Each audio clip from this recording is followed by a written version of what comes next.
A mysterious man named Miguel is, well, arrested. He's suspected on multiple murders and has been arrested in Mexico City, triggering a full-scale investigation after alarming evidence suggests he could be a serial killer. The suspect, again, only known as Miguel. Isn't there a singer named Miguel who just goes by Miguel? Yeah, I'm going to look that up. I'm pretty sure there is. Like, he had like a song like 10 years ago and suddenly it like came back and now it's a hit. Due to local privacy laws, he's facing an attempted murder following a gruesome attack earlier this week. The revelation Friday in Mexico City, police detailed a sequence of events leading to Miguel's capture. The suspect allegedly attacked a 17-year-old girl in her apartment, sexually abusing and strangling her after the mother stepped out briefly. Upon her return, the mother encountered Miguel, who slashed her neck before fleeing the scene. Tragically, the teenager did not survive, though her mother remains in recovery. Prompt action by the police, fueled by Miguel's proximity to the crime scene, led to his swift identification and arrest. A subsequent search of an apartment rented by Miguel uncovered a horrifying scene. Investigators found bones, bloodstains, a saw, cell phones, and the ID cards of multiple missing women. That's just something, every man collects. I got my my little collection of ID cards and saws and phones, and this thing is, everybody has that. You just keep them. After, hang on a second. I have a question. Yeah.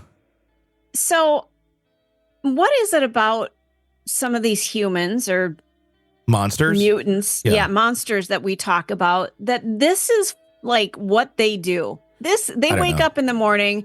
They look at their cell phone, turn off the alarm, and go, I got a taste for killing somebody today. I mean, is that what happens? Is it always in their head? How does this work? Humans are scary as shit. I don't know. But yeah, I think some are just plain monsters. And that's really what it is. What or how someone is driven to do this for a living, basically, is, I don't know.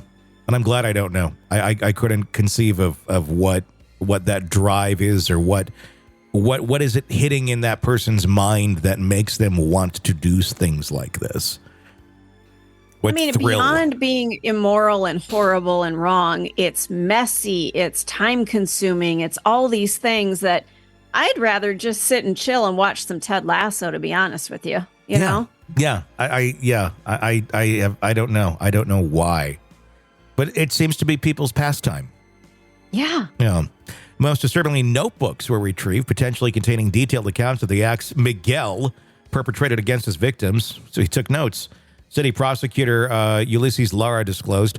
While the exact number of victims remains uncertain, local media suggests the evidence could link Miguel in anywhere from 7 to 20 cases of missing women, pointing to a much larger and grimmer pattern of behavior.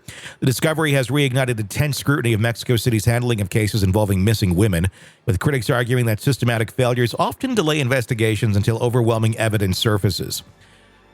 This is not the first time the city has dealt with serial killers targeting women. In 2021, another serial killer in Mexico City suburb was captured only after the remains of 19 victims were found at his residence. The case was notably cracked following the disappearance of a police commander's wife. Similarly, in 2018, a serial killer was apprehended while transporting a dismembered body in a baby carriage. It's nondescript, having dumped most of his victims in vacant lots. Yeah. I mean, wow. That's the reason. I mean, this is why I wouldn't fucking visit Mexico. I mean, it's scary as shit. I mean, and that you have the cartel as well, which, for all intents purposes are like the biggest serial killers of the area. And they kind of run the fucking show. So I don't understand how this country has not gotten their shit in order at some point in time. But it's fucked up. It's pretty fucked up. It is. I was there in 2017, 2018. There were times where I really was on edge. Like, my spidey sense just perked up. Like, something is not right. Yeah. I was in Tulum. By the way, and I hope I don't upset the people of Mexico, but Tulum is such a racket, such a tourist trap.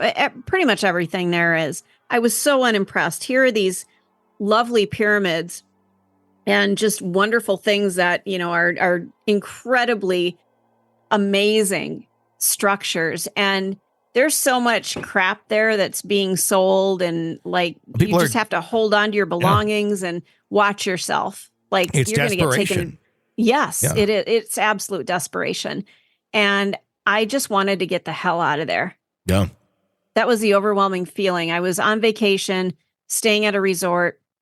I didn't want to leave the resort. I felt fairly safe there. But once we left the property, I'm like, oh my God, this is how I'm going to die. Yeah.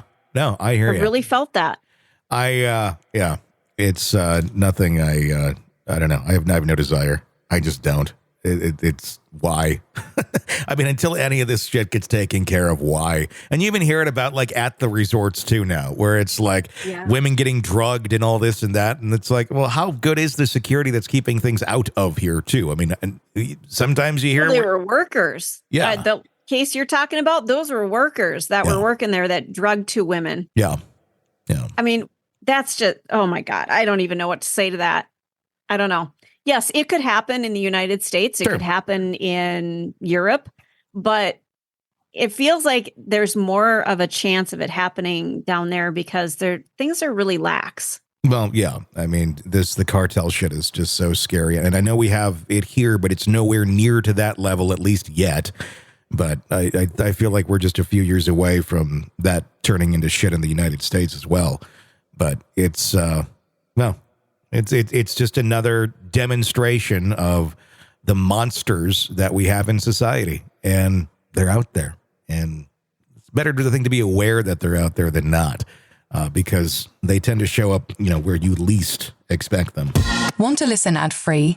Want advanced access to all of our interviews before anyone else? Become a True Crime Today Premium Plus subscriber on Apple Podcasts. You get every episode commercial-free. So you can binge on true crime until you can binge no more. Search True Crime Today Premium Plus on Apple Podcasts now, or go to our podcast page and sign up now. More of the Hidden Killers podcast next.